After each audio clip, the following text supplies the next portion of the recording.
Xhamia e Plumbit, Shkodër. Xhamia e Plumbit në Shkodër është një nga monumentet më të vjetra dhe më të veçanta në Shqipëri.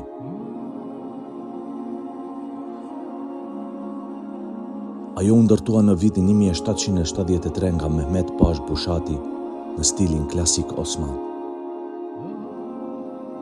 Emri e Plumbit vjen nga kupolat e saj, të cilat dikur kanë qenë të mbuluara me plumb për t'i mbrojtur nga shiu dhe dëmtimet.